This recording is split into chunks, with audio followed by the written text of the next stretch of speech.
Muy bien, muy buenas tardes a todos. Quiero primero agradecer a todos ustedes por su presencia, por su participación en este seminario. Espero que les sea agradable y que sea informativo para todos ustedes. Tengo que agradecer también a la iniciativa de Explora por haberme invitado a participar de este seminario y por haber organizado esta oportunidad en la que nosotros podemos reunirnos a conversar acerca de temas científicos, ya que tenemos harto tiempo al estar encerraditos todos acá en nuestras casas. Me presento. Mi nombre es Cristian Palavicino, yo soy microbiólogo, soy doctor en ciencias, soy investigador de la Facultad de Ciencias de la Salud de la Universidad Central de Chile. Mi trabajo es principalmente con microorganismos que presentan una característica que es que son multiresistentes a microorganismos, y de ahí va a antimicrobianos. Son microorganismos multiresistentes a antimicrobianos. Y de ahí el título de esta charla, que es la multiresistencia bacteriana, ¿ya? Que se presenta como un gran problema, un grave problema, tanto para la sociedad, y que hasta hace unos años atrás se consideraba que no eran tan relevantes, que en algún momento nosotros podríamos llegar a considerar la multiresistencia como un problema, pero efectivamente no es la multiresistencia un enemigo para el futuro. Aparentemente es un enemigo que se está posicionando hoy en día en muchos países de nuestro mundo, y que por lo tanto nosotros debemos tomar acciones lo antes posible. Yo sé que todos ustedes ya están bastante familiarizados con qué significa una epidemia y la forma más grande en que esta se puede presentar como una pandemia. Nuestra sociedad humana ha tenido que vivir con estas epidemias, principalmente debido a las condiciones en las cuales nosotros vivimos. Cuando nos agrupamos en centros urbanos, en ciudades cada vez más grandes, mientras más personas conviven, mayor es la probabilidad de que se transmitan entonces agentes que provocan enfermedades. Nuestra sociedad ya padeció en la antigüedad de grandes pestes, por ejemplo la peste negra que azotó a Europa del siglo XIV, o por ejemplo la peste producida por el cólera, donde vemos acá en esta representación muy gráfica, de donde las aguas contaminadas eran las que efectivamente enfermaban a las personas, y cómo es la muerte la que está entonces distribuyendo la muerte efectivamente en estas aguas.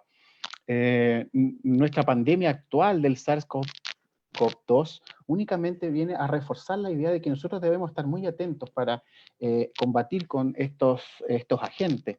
¿Y qué tienen en común todas estas pandemias, todas estas enfermedades? Es que todas son causadas por microorganismos. Estos microorganismos entonces se pueden transmitir de una persona a otra, de animales a las personas y luego a las personas a otras personas.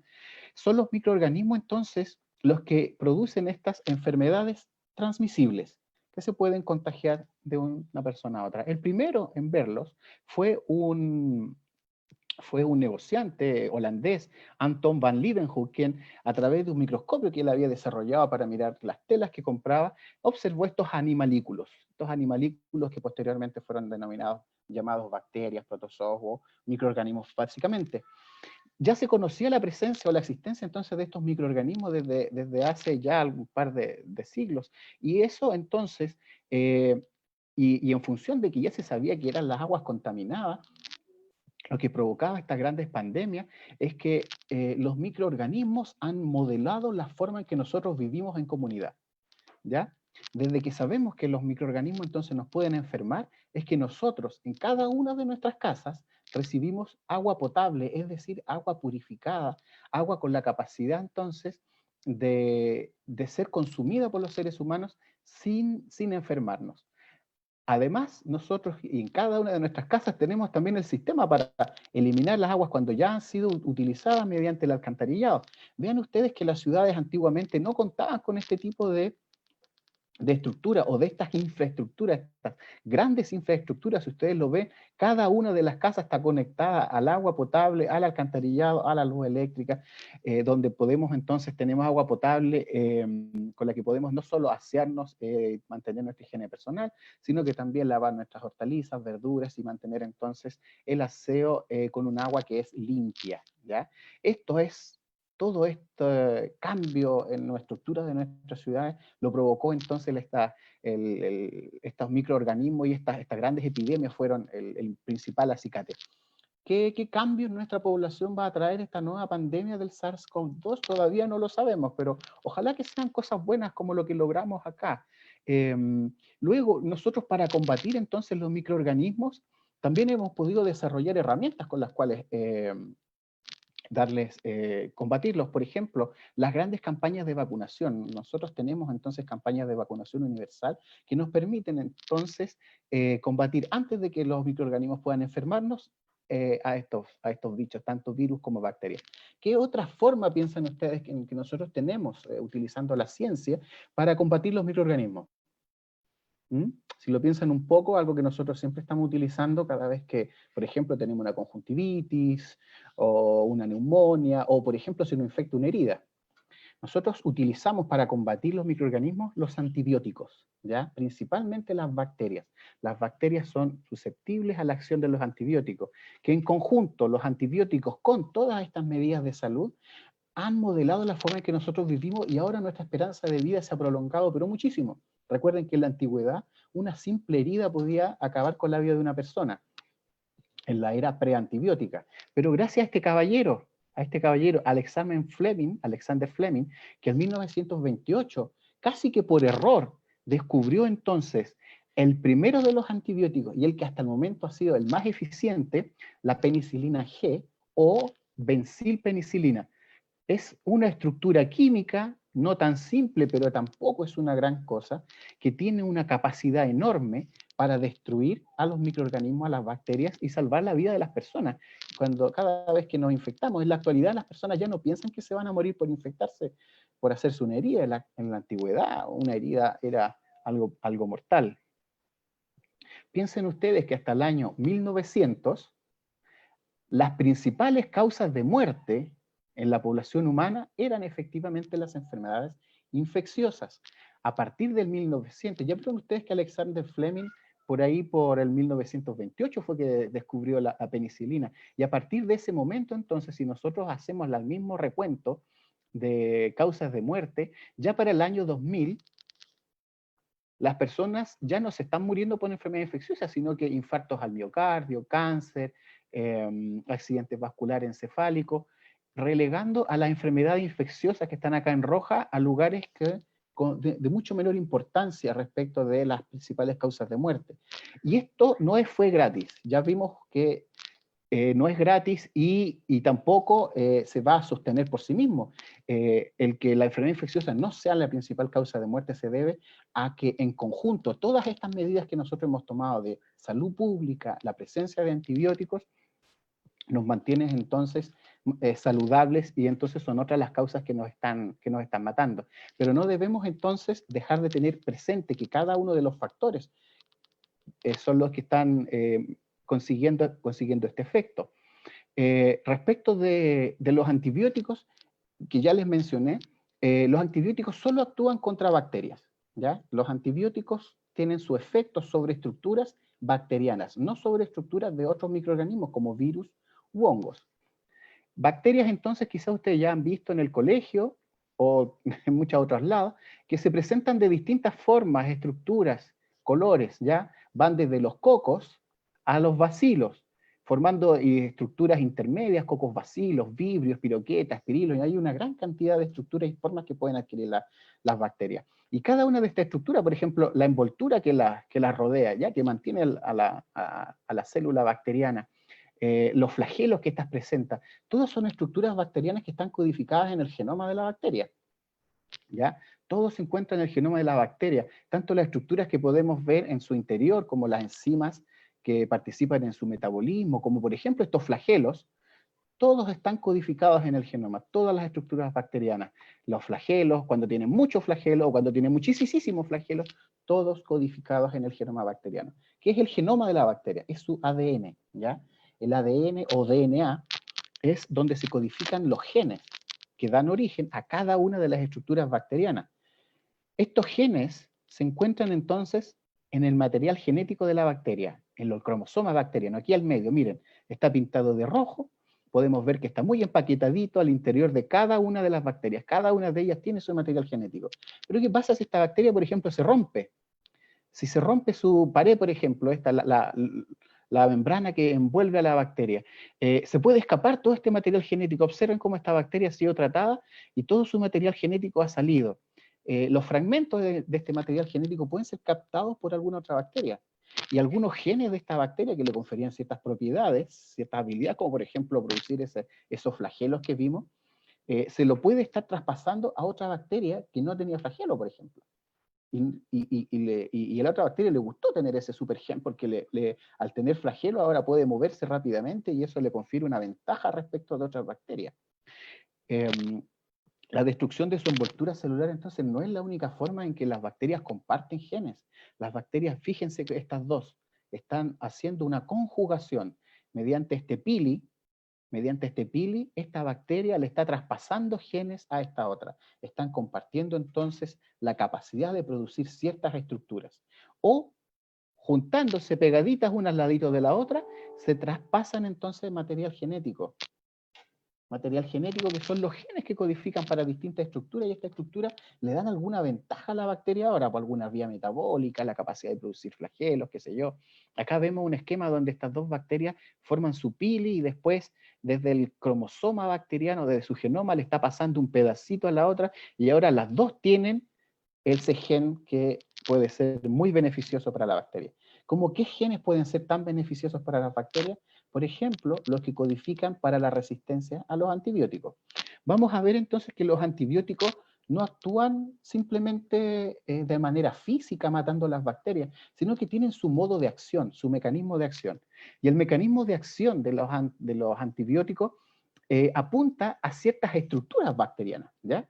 Las bacterias tienen sus estructuras, por ejemplo, la penicilina, que fue descubierta por Alexander Fleming, pertenece a una familia de antibióticos que se llama los beta-lactámicos.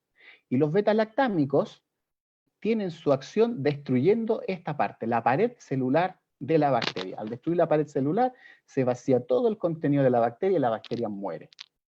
Otra forma de actuar es, por ejemplo, estas fluoroquinolonas que entran al citoplasma de la bacteria, de la célula bacteriana, y actúan en el DNA. ¿Ya? Evitan que el DNA se replique, se transcriba, o que controle todas las funciones celulares.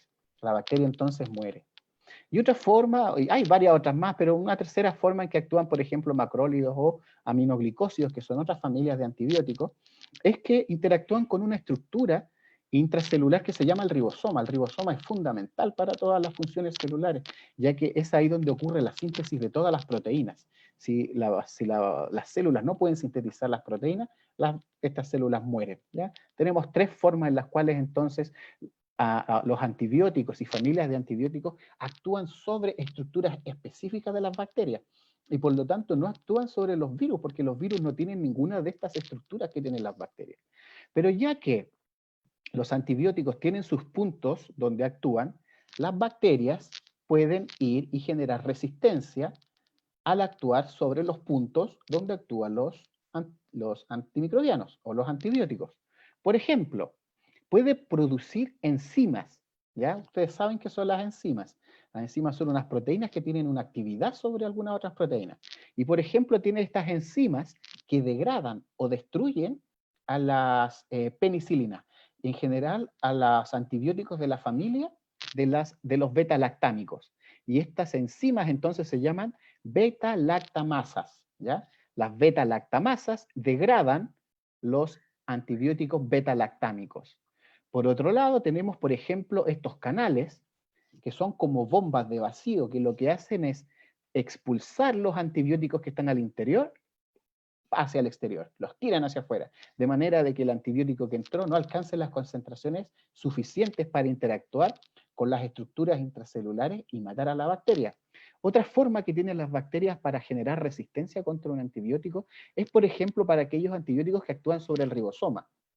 Genera cambios en el ribosoma, oculta el ribosoma, de manera de que el ribosoma ya no interactúa con el antibiótico y por lo tanto adquiere resistencia sobre los antibióticos que actúan sobre el ribosoma.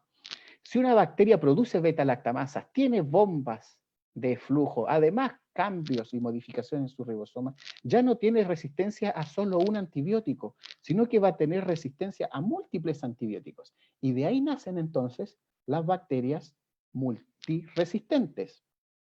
Si una bacteria entonces es multiresistente o va generando resistencia a distintos antibióticos, lo que vamos a tener que hacer es producir muchos tipos de antibióticos, porque si no le sirve uno, vamos a tener que probar con otro, y con otro, y con otro. De esa manera entonces, para la industria farmacéutica, para combatir el incremento en el número de bacterias resistentes a los antibióticos, es producir nuevos tipos de antibióticos.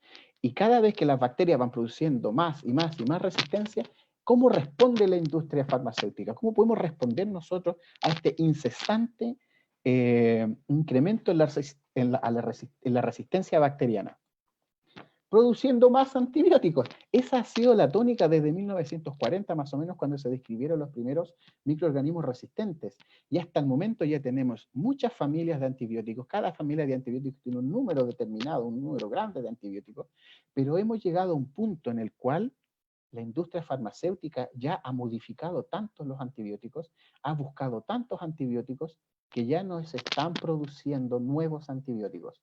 Se nos acabó la fuente de producir antibióticos y estamos entrando en una crisis en la cual hay muchas cepas de bacterias multiresistentes para las cuales no hay tratamiento porque no tenemos nuevos antibióticos y tampoco los van a haber, porque la industria farmacéutica no ha podido encontrar nuevos sitios blancos en las bacterias o nuevos productos químicos o nuevas modificaciones que hagan entonces que nuevos antibióticos sean útiles para tratar las infecciones con los microorganismos multiresistentes. ¿Cómo se producen estos microorganismos multiresistentes? Principalmente por culpa nuestra. Si nosotros hubiésemos manejado bien la bencilpenicilina, que fue descubierta por Alexander Fleming en 1928, quizás hubiese sido el único antibiótico que hubiésemos necesitado. Pero el exceso en la prescripción de antibióticos, que es una de las principales causas por las que se produce resistencia en los microorganismos. Aquellos pacientes que no terminan su tratamiento, ¿qué hacen con los antibióticos? Muchos de ellos van a parar a la basura o al alcantarillado. Y de esa manera se ejerce una presión selectiva sobre los microorganismos, ya vamos a hablar de eso. El uso extensivo y excesivo de antibióticos en la industria agropecuaria, tanto en la ganadería como en la piscicultura. Además, al interior de los hospitales se producen cepas que son multiresistentes, esas llamadas superbacterias o bacterias asesinas. El mal aseo, el no descontaminar bien las superficies y la generación entonces de microorganismos multiresistentes, sobre todo al interior de hospitales, y finalmente la falta de nuevos antibióticos, la escasez de desarrollo de nuevos antibióticos es lo que nos está acercando a una crisis respecto de los microorganismos multiresistentes.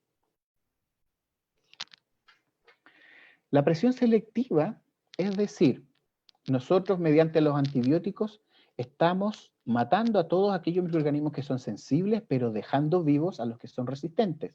Y los que son resistentes entonces se van a multiplicar y van a proliferar. Esta presión selectiva entonces se debe a que los antibióticos que se utilizan, los hemos estado utilizando en miles de millones de dosis al año. Estamos colocando entonces ejerciendo una fuerte presión selectiva sobre los microorganismos. La mayoría de los antimicrobianos que nosotros utilizamos son estos los más antiguos, los beta-lactámicos, que la penicilina pertenece a esta familia. Pero después de la penicilina tuvieron que desarrollarse otros, como las cefalosporinas.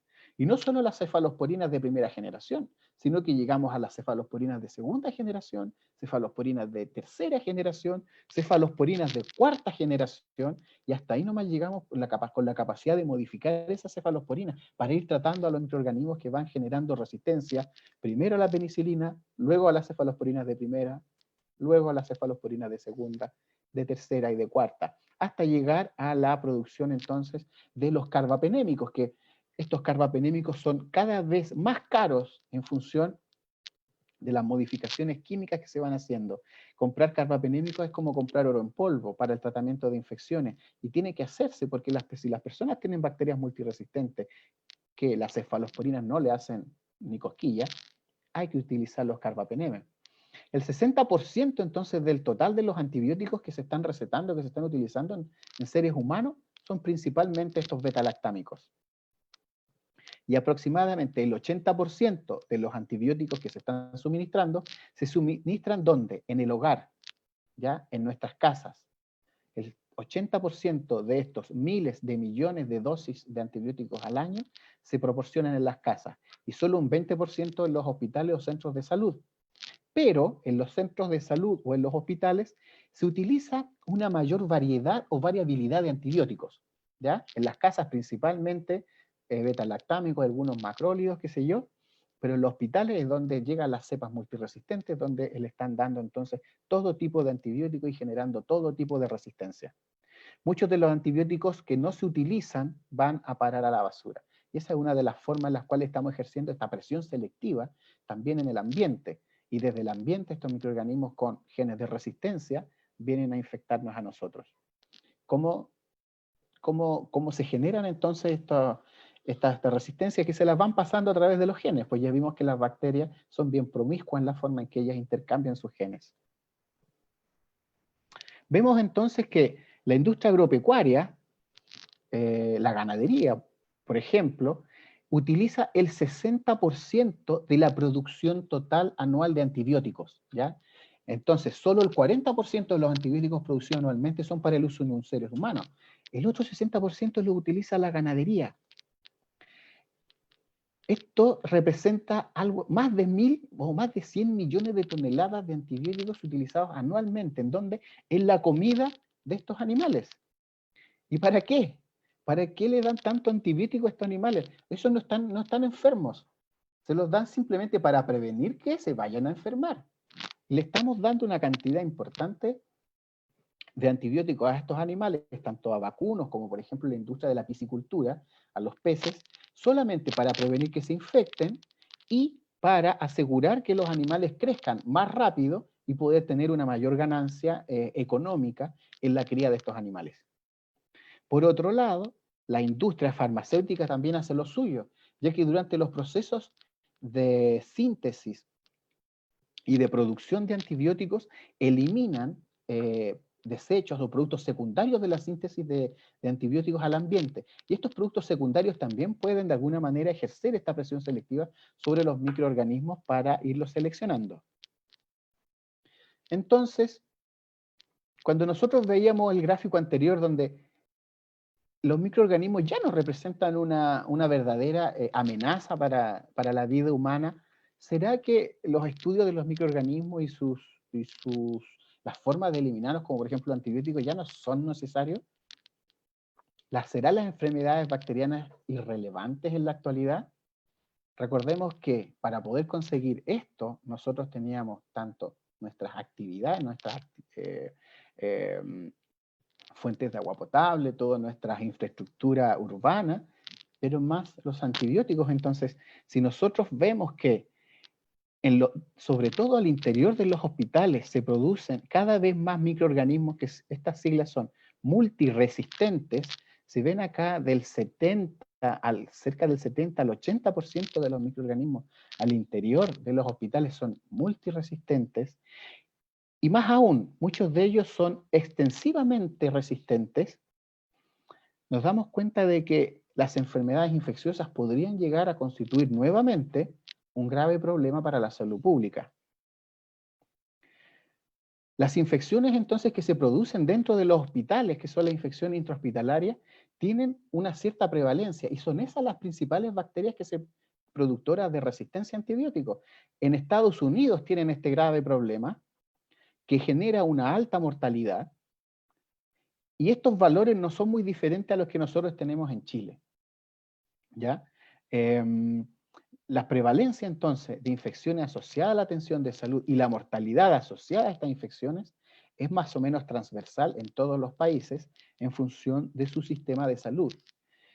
Los principales agentes que producen este tipo de infecciones o de enfermedades Acá tenemos uno importante, Klebsiella pneumoniae, Escherichia coli o Staphylococcus aureus.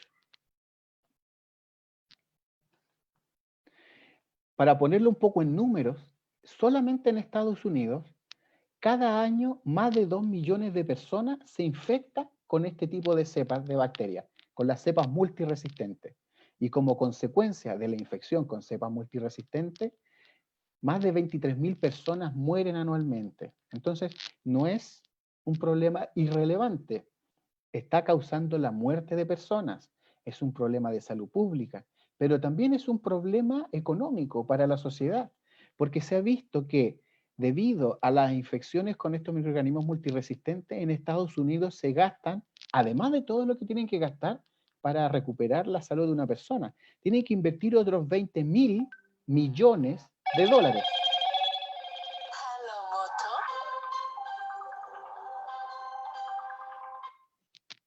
Otros 20.000 millones de dólares. Y por costos asociados a estos tratamientos, como por ejemplo las licencias médicas, la falta de productividad y otras razones, han calculado en Estados Unidos incluso una cifra mayor, más de 35.000 millones de dólares en pérdidas, que se suman a estos 20.000 millones, a estos 20.000 millones por causas directas. La Organización Mundial de la Salud, entonces, ha emitido un comunicado donde prioriza cuáles son los microorganismos que tienen mayor relevancia o que son el mayor riesgo para la salud humana. Entre ellos están, por ejemplo, los Acinetobacter, Pseudomonas, Enterobacterias, que son microorganismos que causan infecciones. Y observen acá, ponen la primera lista aquellos que son o que producen resistencia a estos antibióticos, los carbapenem, ¿ya? Resistentes a carbapenem, por acá resistentes a carbapenem y productores de beta-lactamasas de espectro extendido. Ya les voy a contar un poco. Tomemos, por ejemplo, Klebsiella pneumoniae, que es una de las enterobacterias que está acá, en prioridad 1. La Klebsiella pneumoniae, entonces, en la actualidad, todas ellas ya son resistentes a ampicilina. No hay ni una sola Klebsiella pneumoniae en el mundo que sea susceptible a la ampicilina, que es un tipo de penicilina. Pero dentro de los hospitales están ganando de más resistencia al resto de los beta-lactámicos, a las cefalosporinas, a otras penicilinas, y a esas se les llama cepas que son que producen estas beta-lactamasas. ¿Recuerdan las enzimas que degradan a las beta-lactámicos? Estas beta-lactamasas de espectro extendido, es decir, que además de hidrolizar la penicilina, la ampicilina, hidrolizan las cefalosporinas de primera, segunda, tercera y cuarta generación. Para tratar entonces estas Klebsielas, BLE, que son muy resistentes a todos los beta-lactámicos, se crearon estas carbapenem. Estos carbapenem que son como oro en polvo. Es el tratamiento que debe dársele a esas cepas. El problema es que en la actualidad muchas de estas cepas BLE además están produciendo carbapenemasas. Y las carbapenemasas lo que hacen es degradar los carbapenémicos. Entonces, degradan penicilina, ampicilina, cefalosporinas de primera, segunda, tercera, cuarta generación. Además, los carbapenem y además resistentes a macrólidos, aminoglicósidos, fluoroquinolona y un montón de otros antibióticos. El único tratamiento posible para estas personas que se infectan con una bacteria BLE carbapenem positivo es un antibiótico que se había dejado de utilizar hace mucho tiempo por sus efectos tóxicos, que es el colistin. Colistin es la única forma en que estas personas van a sobrellevar esta infección. No solo la Klebsiella pneumoniae es un problema grave, sino que, por ejemplo, por acá tenemos Staphylococcus aureus. Staphylococcus aureus que son meticilin resistentes. Los Staphylococcus aureus meticilin resistentes, que son los que producen las infecciones, por ejemplo, de heridas, lo único que se les puede dar es vancomicina. ¿Y qué pasa entonces cuando tenemos una infección con un Staphylococcus aureus meticilino resistente que además es resistente a la vancomicina? Esas personas no tienen un antibiótico. Esas personas que están infectadas con este tipo de bacteria, no hay terapia para ellos. Es como si vivieran en el pasado. No hay un antibiótico que pueda matar a la bacteria. Esas personas tienen una alta probabilidad de morir. Así sucede entonces que en nuestro país, estas Klebsielas que producen entonces BLE positivo y además producen las carbapenemasas, que solamente el colistin puede matarlas, han ido aumentando en número a través de los años. En nuestro país nos estamos entonces llenando de Klebsiella pneumoniae multiresistentes, cuya único tratamiento es el colistin. ¿Y qué creen ustedes? ¿Irán a producir resistencia al colistin estas Klebsiella pneumoniae? Sí, inevitablemente se produjo resistencia al colistin, que era el último antibiótico que podíamos utilizar contra estas cepas. Acá tenemos un artículo del año 2016 en que ya se están describiendo antibióticos o cepas de Klebsiella que son resistentes al colistin. Acá tenemos un gen que es el que codifica esta resistencia, se llama MCR1. Aquí se los pongo en amarillito, yo se los traduzco para que ustedes no tengan problemas. Dice que han reportado la aparición del primer mecanismo de resistencia a polimixina. Esta es la familia del colistin. Y que está más encima movilizada en unos elementos móviles que se llaman plasmidios, que hace que sea todavía más fácil la transferencia entonces de estos genes. ¿De dónde salió esta resistencia al colistin? Por acá lo dice, desde las comidas que le dan a los animales de granja, ¿ya? Desde las grandes factorías que hay en China, donde se produce mucho animal, la industria entonces alimenticia, generó esta resistencia entonces finalmente al colistin, que era nuestro último antibiótico para tratar este tipo de bacterias tan multiresistentes. Y por acá los autores revelan otras cosas que son todavía más tenebrosas.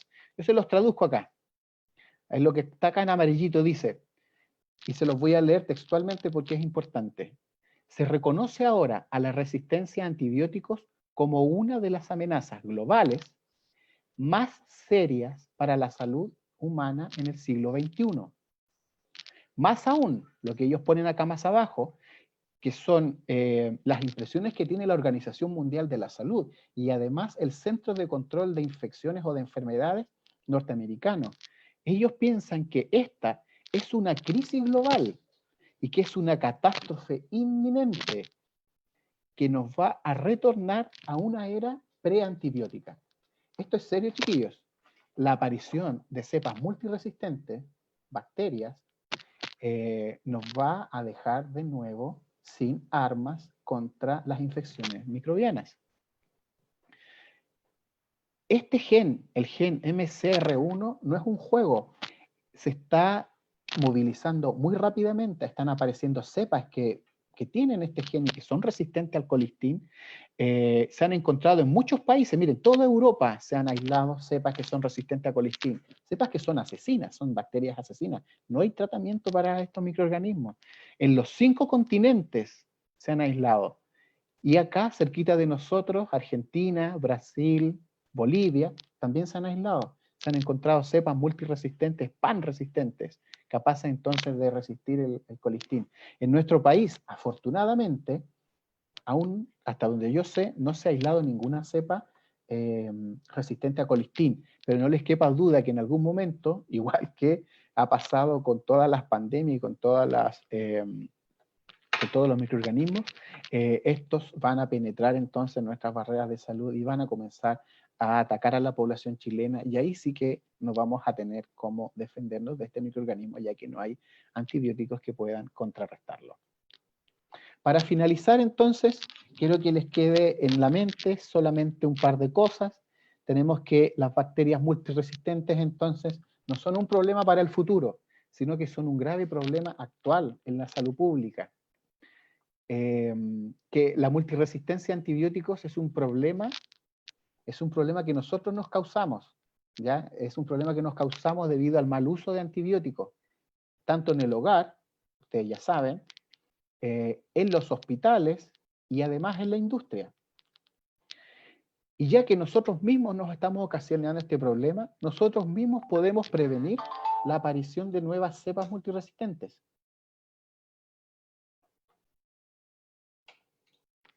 Por acá me están haciendo una pregunta.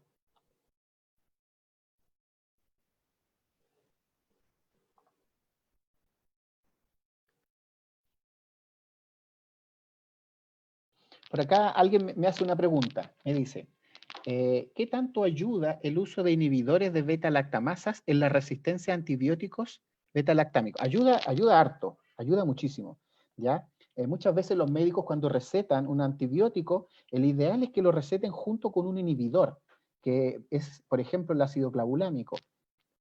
El antibiótico suele ser bastante más costoso, pero al ir acompañado de este inhibidor de las enzimas, ayuda primero, a que el tratamiento sea mucho más eficaz, va a ser mucho más eficaz, y segundo, que la persona no desarrolle resistencia a ese antibiótico, y podemos volver a utilizar ese mismo antibiótico en esa misma persona en el futuro, ¿ya?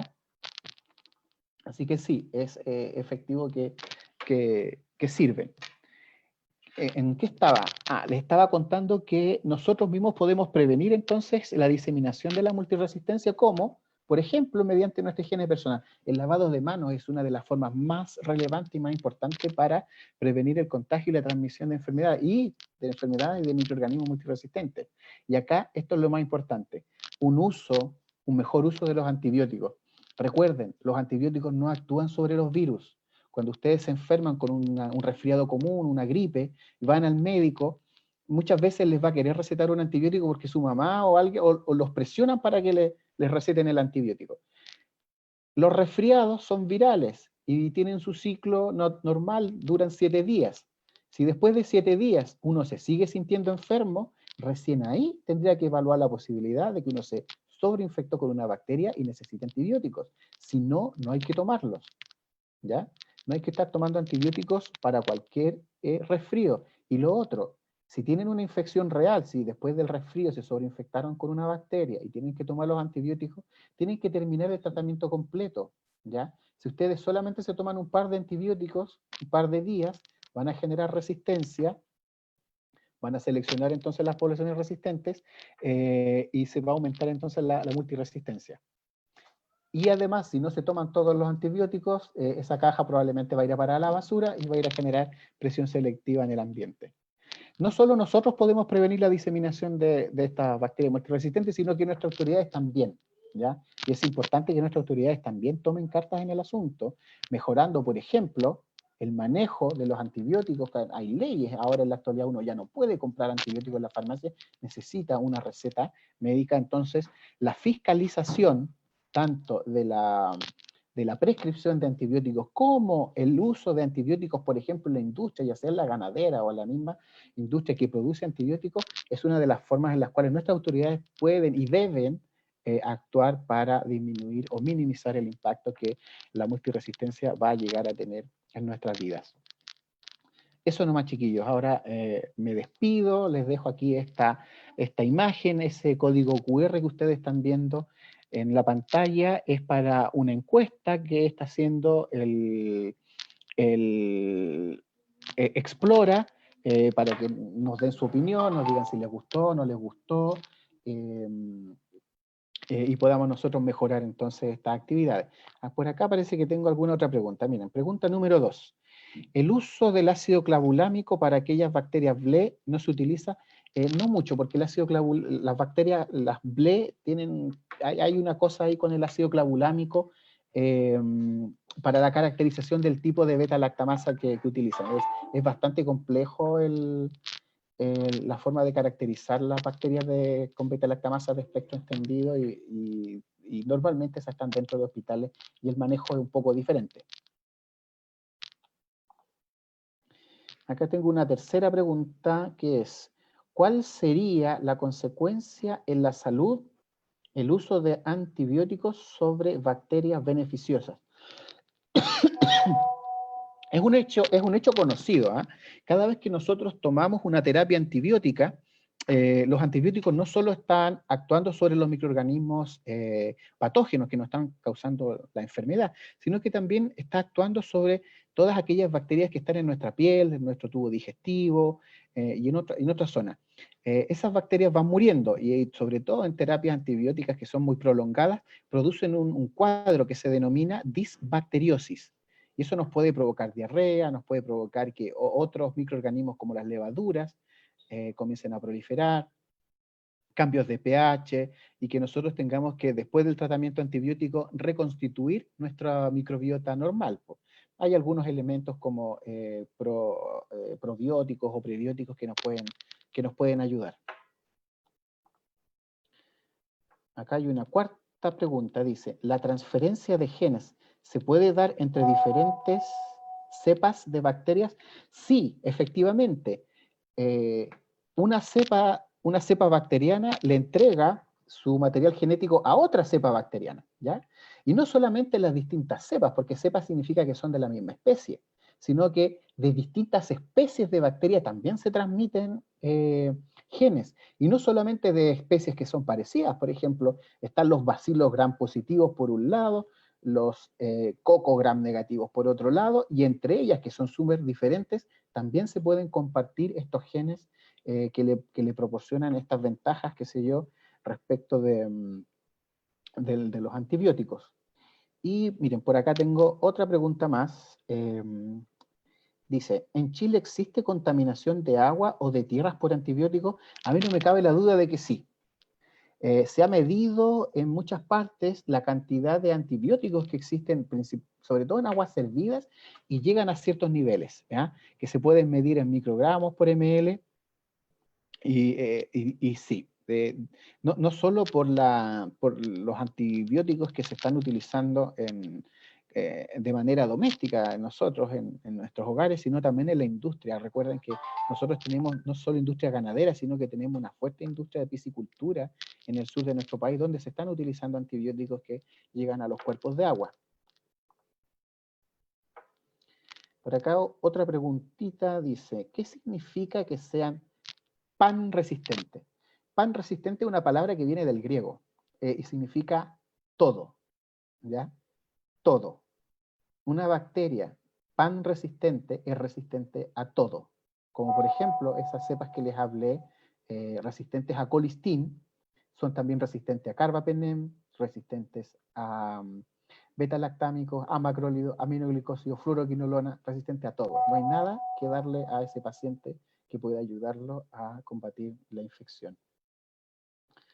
Acá otra preguntita. ¿Las bacterias multiresistentes se pueden intercambiar entre bacterias de diferentes? Sí, sí, ya les mencioné. Lo que se intercambian son genes, ¿ya? Son genes que están en una bacteria y se lo puede pasar a una que sea completamente diferente, de una especie totalmente distinta y de grupos de especies distintos.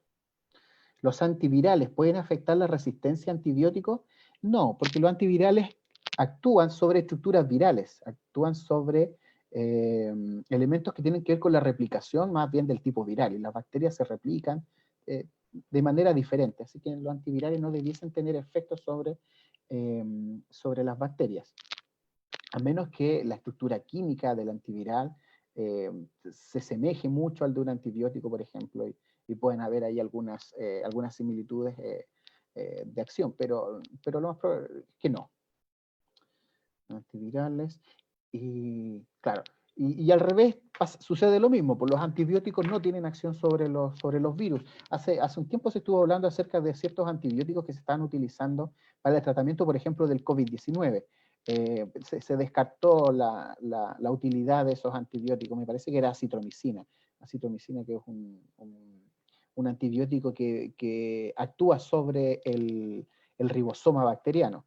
Ya el ribosoma bacteriano no tiene pero nada que ver con el ribosoma eucarionte, que es el nuestro, y el virus utiliza los ribosomas nuestros, no los ribosomas bacterianos, así que no tienen acción los antibióticos sobre los virus. Y eso es un punto importante que yo quisiera dejar bien claro, ¿ya? No automedicarse, no estar tomando antibióticos cada vez que nos sentimos resfriados, porque los resfríos son principalmente causados por virus, y esa es una de las principales formas en las cuales se desarrolla resistencia, la automedicación y utilización entonces de antibióticos para tratar los resfríos comunes que son normalmente producidos por virus. Y última pregunta, dice acá. Los antivirales pueden... esa fue la última pregunta, chiquillos. Entonces, no sé qué más puedo decirles, no sé qué más puedo contarles. Solamente dejarlos invitados para los siguientes seminarios que se desarrollen. Por favor, acá miren el código QR, contesten la encuesta para que nosotros sepamos si les gustó o no les gustó, qué fue lo que más les gustó, qué fue lo que no les gustó, y de esa manera nosotros tenemos esta retroalimentación para ir mejorando cada vez. Sin tener más que decirles, solamente agradecerles por su presencia, agradecer nuevamente a Explora, contarles entonces que nosotros estamos trabajando acá en la Universidad Central para desarrollar entonces ciencia, de alto nivel y que ojalá impacte sobre las vidas de las personas. Mi nombre entonces es Dr. Cristian Palavicino, microbiólogo investigador de la Universidad Central de Chile. Que tengan una buena tarde y adiós.